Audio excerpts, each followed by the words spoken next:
يا أيها الذين آمنوا اتقوا الله ولتنظر نفس ما قدمت لغد واتقوا الله إن الله خبير بما تعملون. Afwan, mohon nasihatnya. Beberapa saat lalu saya mendapati suami saya chattingan dengan wanita lain. Singkat cerita, saya maafkan kekhilafannya karena terlalu banyak kebaikan kepada saya. Saya tidak mau mengkufuri kebaikan suami yang hanya karena kekhilafannya. Namun setelah beberapa saat berlangsung, beliau menjadi berbeda, sedikit jaga jarak dan tidak hangat lagi. Apa yang harus saya lakukan, Ustadz? Mohon nasihatnya untuk rumah tangga kami. Jazakallah khair. Nasihat saya adalah engkau tetap melakukan yang terbaik. Bisa jadi engkau merasa dia berubah, itu cuma perasaanmu saja. Padahal dia tidak berubah. Kalau memang seandainya dia agak berubah, jangan kau berubah. Dan jangan kau gambarkan dan kau tampakkan kau pun berubah. Jangan. Anggap saya tidak pernah ada apa-apa. Anggap saya tidak pernah terjadi sesuatu. Maka maafkan dia dan tetap layani dia dengan baik. Itu nasihat saya kepada akhwat. Allahu musta'an. Mengenai anak persusuan, berapa lama bayi harus disusui oleh seorang perempuan agar bisa jadi ibu persusuan? Apakah di zaman ini masih berlaku? Syukran jazakallahu khair. Pertama, di zaman ini masih berlaku. Susuan tidak akan pernah berakhir sampai kapanpun karena itu termasuk syariat Islam. Cuman permasalahannya, kapan orang itu dikatakan anak susuan? Maka pendapat yang benar ini dari hadis Aisyah radhiyallahu anha dan pendapat daripada ulama, orang yang dikatakan menyusui itu menjadi mahram ketika 5 kali penyusuan. 5 kali nyusu dan anak tadi kenyang, dia melepaskan susunya dengan sendiri. Ini ketentuannya. 5 kali kenyang dan dia melepaskan dengan sendiri. Jadi kalau dia umpama sedang nyusu, tiba-tiba kaget, dia melepaskannya. Padahal dia belum kenyang, itu belum dihitung sekali.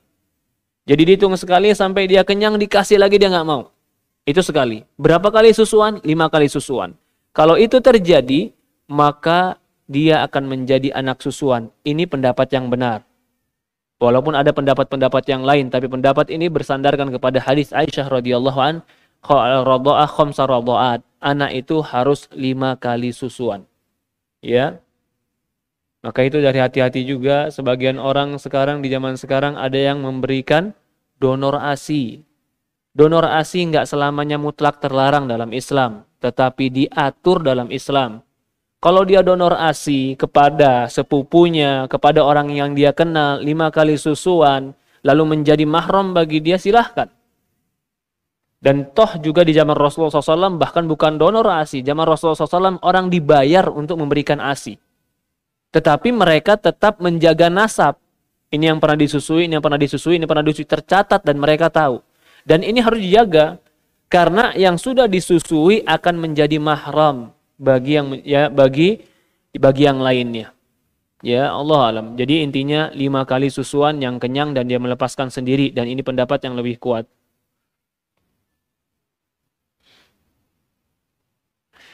Assalamualaikum Ustadz, izin bertanya, bagaimana sikap kita sebagai istri ketika suami masih dalam keadaan riba bekerja sedangkan kita sudah mengingatkannya?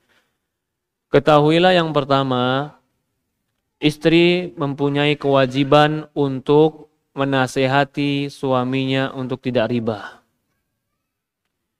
Tetapi, kalau seandainya suami masih melakukan riba, bagaimana sikap istri? Ustadz, nasihati. Masih riba juga Ustadz, nasihati. Masih riba juga Ustadz, nasihati. Lalu bagaimana dengan yang dia kasih kepada saya? Makan. Loh, dosanya siapa yang nanggung Ustadz? Al-ithmu alal mubashir. Dosa bagi pelaku. Bedakan. Ada haram zat, ada haram usaha. Haram zat itu adalah ketika suami bawa barang yang kita tahu barang curian. Barang curian itu zatnya haram. Maaf lagi umpamanya babi. Dia bawa pulang babi. suruh makan ke kita, sementara ada makan yang lain, ini zatnya haram. Zat yang haram tidak boleh kita memakannya walaupun dikasih oleh orang. Tetapi kalau yang haram itu bukan zatnya, bukan bendanya, tapi yang haram itu adalah kasbinya, usahanya, maka bagi mereka yang mendapatkan barangnya tidak menjadi haram.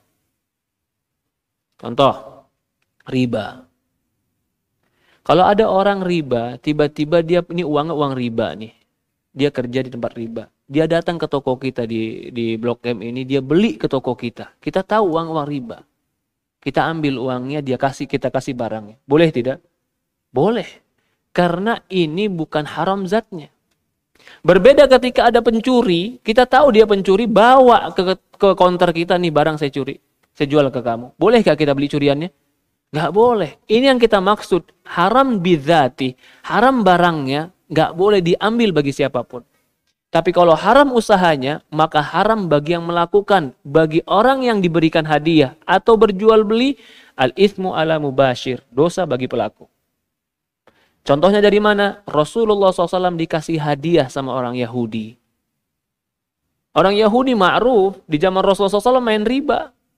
Rasulullah dikasih makan sama orang Yahudi. Rasulullah makan Rasulullah.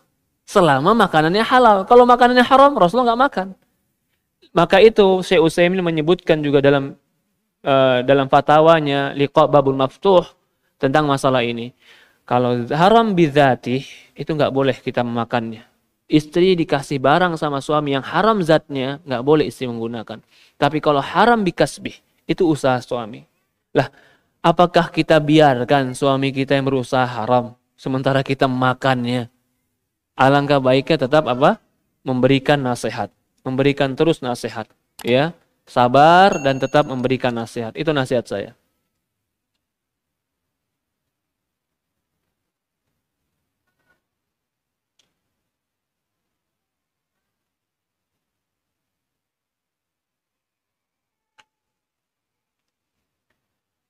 Assalamualaikum, Ustadz, izin bertanya. Apabila setiap ada masalah rumah tangga, suami selalu menyuruh istri menggugat cerai, bahkan suka melakukan KDRT. Apakah hal tersebut sudah jatuh talak? Ya, ketika dia menyuruh gugat saja cerai, itu belum tentu jatuh talak, kecuali dia inginkan talak. Kan dia nyuruh, kalau kau lakukan ya baru terjadi. Lalu pertanyaannya, apabila belum jatuh talak, mohon sarannya apa yang harus dilakukan menghadapi sikap suami yang suka melakukan DRT? Sikapmu adalah kau harus meminta perlindungan kepada orang-orang yang bisa melindungimu. Jangan diam. Jangan diam. Kenapa? Ada tipe orang yang kita diamkan, dia akan berubah dia akan berubah. Kalau tipe suamimu seperti ini, dia sebenarnya orang baik, Ustaz. Saya pernikahan sama dia 12 tahun. Tapi baru kali ini dia khilaf mukul saya. Mungkin ketika itu kau diam lebih baik. Kau tutupi aibnya lebih baik. Karena apa? Karena bukan menjadi perangai dia yang sebenarnya. Tapi kalau ada orang yang memang baru 2 minggu nikah, salah dikit gaplok. Salah dikit lempar sendal. Depan orang tuanya pun dia mukul. Yang kayak begini, kita khawatir kalau depan orang lain saya dia mukul, bagaimana kalau di dalam kamar berdua? Kita khawatir nanti terjadi sesuatu yang lebih besar yang bisa mendolimi wanita. Maka seperti ini, kalau keadaan orang seperti ini yang kedua, dia harus mencari perlindungan untuk dirinya. Perlindungan bukan berarti saya katakan bercerai, bukan. Mungkin dia bisa datang ke pengadilan agar diberikan nasihat keduanya. Dipanggil keluarga laki-laki, dipanggil keluarga perempuan, ditanya komitmen seorang laki-laki ingin berubah atau tidak. Ya, atau yang bisa dikatakan juga kalau dalam pengadilan itu ada istilah mediasi. Harus ada mediasi, karena pengadilan juga tidak akan langsung menceraikan kecuali ada mediasi. Jadi bagaimana sikap perempuan tadi? Kamu lebih tahu perangai suamimu bagaimana.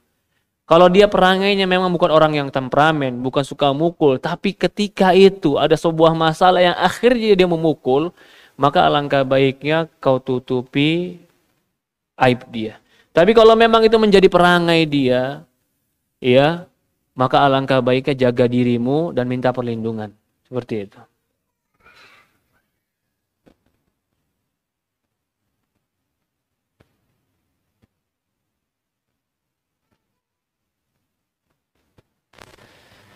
Ya, kita cukupkan satu pertanyaan lagi ya. Ustadz Abu Ihsan sudah ada.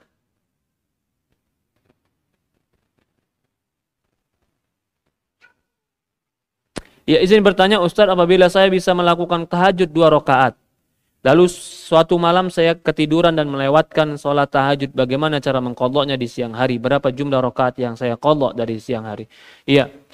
Yang pertama, kalau kita memang sering sholat malam, lakukanlah sholat malam itu ganjil. Kalau 2 rakaat saja, ini genap. Yang afdol itu adalah ganjil. Jadikan 3 rakaat. 2 rakaat, lalu 1 rakaat tambah dengan witir. Kalau kita ternyata tertidur, bagaimana mengqadha'nya? Boleh mengqadha'. Bolehkah mengqadha' sholat malam? Jawabannya boleh. Walaupun sebagian ulama memberikan ketentuan. Ketentuan pertama, orang yang melakukan qadha' adalah orang-orang yang memang sering melakukan sholat malam dan tertinggal atau tertidur tanpa sengaja. Sebagaimana Rasulullah SAW pernah melakukan mengqadha' sholat malamnya di siang hari. Lalu berapa jumlah rakaatnya? Kalau dia biasa 3 rakaat, maka dia boleh mengqadha' menjadi 4 rakaat. Karena di siang hari tidak dijadikan ganjil. Kapan di waktunya dikerjakan? Di waktu duha. Dia boleh mengerjakannya, mengqadha'nya di waktu duha menjadi 4 rakaat, 2 rakaat salam, kemudian 2 rakaat salam. Mungkin ini saja kita sampaikan.